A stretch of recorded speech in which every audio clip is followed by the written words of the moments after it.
Hello friends, एक बार फिर से आपके सामने मैं हाजिर हूं एक और महान दार्शनिक के विचार लेकर उनके जीवनी और उनके अनसुने तत्वों पर मैं प्रकाश डालने वाला हूं। आपकी ज़बान पर वो नाम अवश्य होगा, उनका नाम है प्लेटो। प्लेटो पर मैं विशेष रूप से प्रकाश डालने वाला हूं। उनके गुरु सुकरात पर हमने डिस्कस कर लिया था काफ़ी, उसका लिंक मैं डिस्क्रिप्शन बॉक्स में डाल दूंगा, वहाँ पर आप जाकर देख सकते हो। जिस प्रकार सुकरात का जन्म यूनान के एथेंस नगर में हुआ था, उसी प्रकार प्लेटो का जन्म भी उसी यूनान के एथेंस नगर में हुआ था। ये बात तो सिद्ध हो गई कि यूनान का जो एथेंस नगर था उसने काफ़ी सारे हीरो को जन्म दिया, उनमें से प्लेटो भी एक थे। प्लेटो एक धनी परिवार में जन्मे थे। यदि तुलना की जाए उनके गुरु सुकरात की, तो सुकरात तो एक गरीब परिवार में जन्मा था, लेकिन प्लेटो एक धनी परिवार में जन्मे थे। उन्होंने एथेंस में सबसे ज़्यादा महंगी शिक्षा प्लेटो ने ही प्राप्त की थी, क्योंकि वो एक धनी परिवार से आते थे। जब प्लेटो 20 वर्ष की उम्र में पहुँचे तो उनकी मुलाकात सुकरात से होती है, और जब सुकरात को उन्होंने देखा तो वो उनके ही बनकर रह गए, क्योंकि सुकरात का व्यक्तित्व ऐसा था कि सभी को लुभा जाए। उस समय सुकरात एथेंस के युवाओं के दिलों में राज करते थे। उसी प्रकार जब प्लेटो ने सुकरात को देखा तो उनके ही बनकर रह गए, यानी जीवन भर उनके साथ में ही रहे। आप यकीन नहीं करोगे कि सुकरात उस समय खुला विश्वविद्यालय चलाता था एथेंस नगर में, यानी उसकी कोई स्कूल नहीं होती थी। वो युवाओं को ऐसे ही खुले आसमान के नीचे पढ़ाता था। ऐसा लगने लगा था कि एक व्यक्ति है जो अनपढ़ है और वो खुले आसमान के नीचे पढ़ा रहा है। तो जब प्लेटो ने उसे देखा तो वो उसी के साथ में रहता था। जब भी सुकरात किसी स्थान पर जाकर पढ़ाने वाले होते थे, उससे पहले प्लेटो वहाँ पर पहुँच जाते थे। आखिरकार सुकरात ने उनको अपना शिष्य बना लिया। और शिष्य, आपको भी पता है कि शिष्य, एक गुरु है ना, जो शिष्य बनाने से पहले काफ़ी सारी परीक्षाएं लेता है। यदि गुरु अच्छा है तब ऐसा करेगा, यदि गुरु अच्छा नहीं है तो वैसे ही शिष्य बना लेगा। तो उन्होंने काफ़ी परीक्षाएं ली प्लेटो की, और आखिरकार में प्लेटो उनके शिष्य बन गए। अब इसके बाद में क्या हुआ कि सुकरात राजनीति में इतने छा गए, जो एथेंस नगर था उन्होंने धर्मांधकारियों को, यानी एथेंस नगर के जो धर्मांधकारी थे उनकी नाक में दम कर दिया, क्योंकि उनके विचार ही ऐसे थे। धर्मांधकारियों के सभाओं में एथेंस के जो युवा थे वो नहीं जाना पसंद करते थे। सुकरात जहाँ पर पढ़ाता था वहीं जाना पसंद करते थे। मैं सुकरात की बातें इसीलिए कर रहा हूँ क्योंकि प्लेटो और सुकरात एक दूसरे से भिन्न नहीं हैं।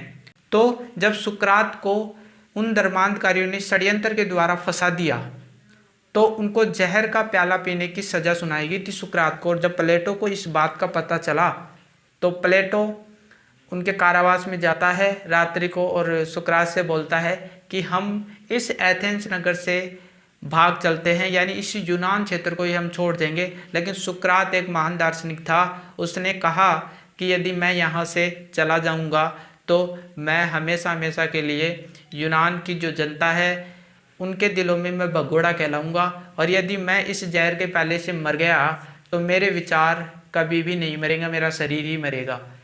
इतना कहकर प्लेटो को बहुत दुख हुआ।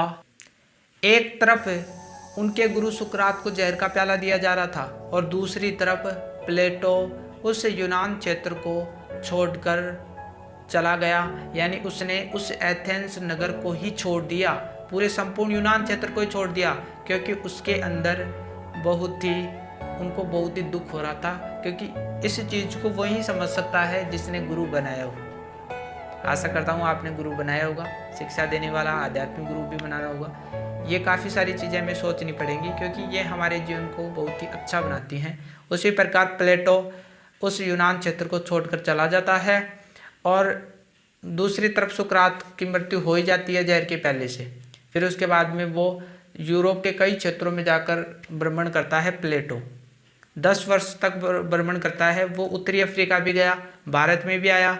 उसने प्रत्येक देश में जहाँ जहाँ वो गया वहाँ अपने उसने है ना जो एक एक गुरु भी बनाया, और फिर 10 वर्ष की यानी 10 वर्ष भ्रमण करने के बाद में उन्होंने अपने गुरुओं से ही पूछा कि मुझे क्या करना चाहिए। तो उनके जो गुरु थे उन्होंने एक ही बात बोली कि यदि तुम वापस नहीं जाओगे तो तुम यूनान की जनता में भगोड़े खिलाओगे, और यदि आपको है ना जो वापस जाना चाहिए और अपना जो गुरु है उसके अपमान का बदला लेना चाहिए, उनकी मृत्यु का बदला लेना चाहिए। इतना कहते ही प्लेटो वापस उसी यूनान में आता है, उसी एथेंस नगर में आता है जहाँ पर वो जन्मा था, और उसने अपनी आंखों से सुकरात की मृत्यु होते हुए देखा था। उसी नगर में वो वापस आता है और सबसे पहले उसके गुरु की इच्छा पर उसने एक एकेडमी खोली, यानी एक स्कूल खोली।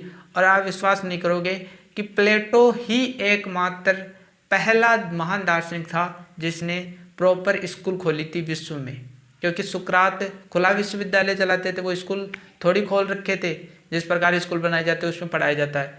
प्लेटो एकमात्र ऐसा विद्वान रहा जिसने पहली बार व्यवस्थित तरीके से स्कूल खोली थी, और वो आगे चलकर विश्वविद्यालय भी बना था। लेकिन प्लेटो की एक कमजोरी रह गई, क्या?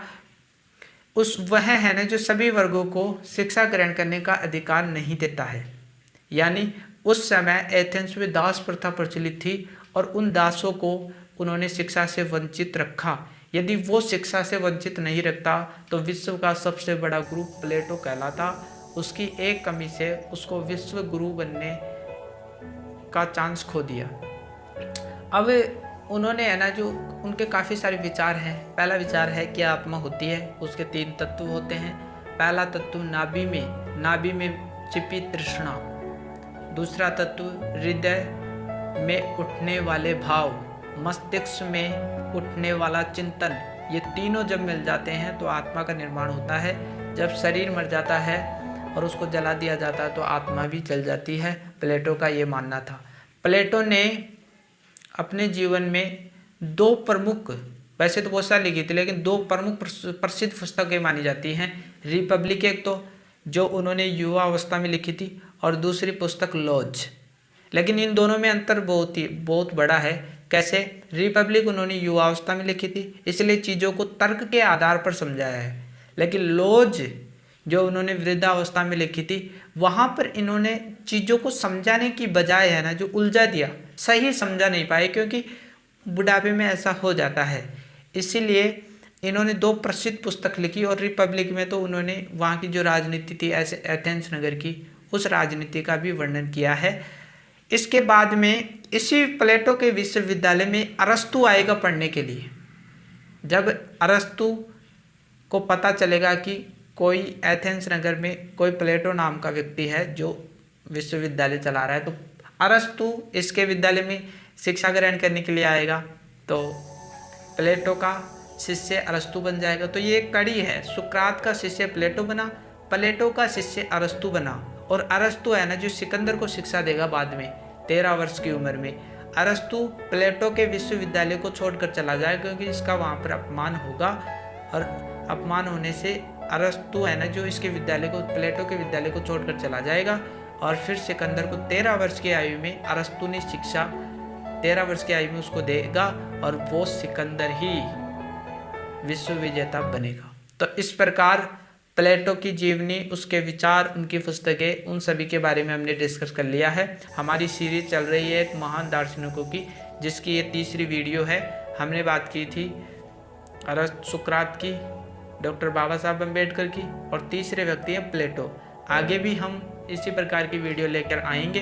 तो यदि आप हमारे YouTube चैनल पर नए हो तो आप हमारे YouTube चैनल को सब्सक्राइब कर सकते हो, बेल आइकन को दबा लेना, ऑल पे टिक कर देना, ताकि मैं जो भी वीडियो डालूँ आप तक पहुँच जाए, क्योंकि ये विचार ही हमें प्रभावित करते हैं, हमें जीवन जीने का नया आईना दिखाते हैं। तो मिलते हैं एक नई